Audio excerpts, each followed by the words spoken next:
A dark cloud hovers over Dartmouth College as several tenured professors, accused of sexual misconduct, were promoted despite allegations of targeting female students and researchers.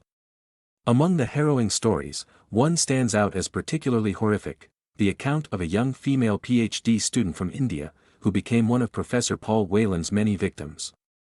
In 2017, this student, pursuing a Ph.D. in cognitive neuroscience, described an unimaginable encounter with Whalen. After an evening of socializing that escalated due to Whalen's insistence, the student found herself in his home. What started as a seemingly casual gathering quickly spiraled into a nightmare. Whalen allegedly initiated sexual contact despite her explicit refusals. Trapped, isolated, and far from home, she was forced to endure an appalling violation. Her pleas and attempts to escape were ignored, with Whalen reportedly laughing and dismissing her insistence on protection during the assault.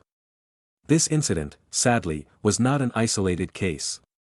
Whalen, along with two other professors in the Department of Psychological and Brain Sciences, Todd Heatherton and Bill Kelly, had long cultivated a predatory culture.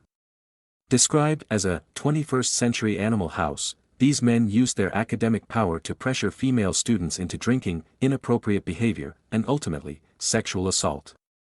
Their misconduct had reportedly been ongoing for over 15 years. And Dartmouth administrators turned a blind eye.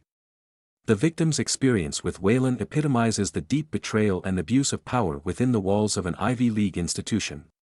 As an international student, she had come to Dartmouth with hopes of academic growth, only to face an unimaginable ordeal that left her struggling to reconcile her passion for science with the trauma she endured. A Title IX investigation eventually revealed the scope of the abuse, and while the professors resigned or retired, the damage was already done. Many victims, including the young woman from India, later joined a class action lawsuit, not just for personal justice but to ignite institutional change. Dartmouth's handling of the case has been widely criticized, with victims arguing that the university prioritized protecting elite professors over the safety and dignity of its foreign students. The horrific details of this case reflect a broader issue of systemic abuse and neglect within academic institutions. Dartmouth may have taken steps to remove the offenders, but the scars left on the victims serve as a stark reminder of the power dynamics that enable such predators to thrive unchecked.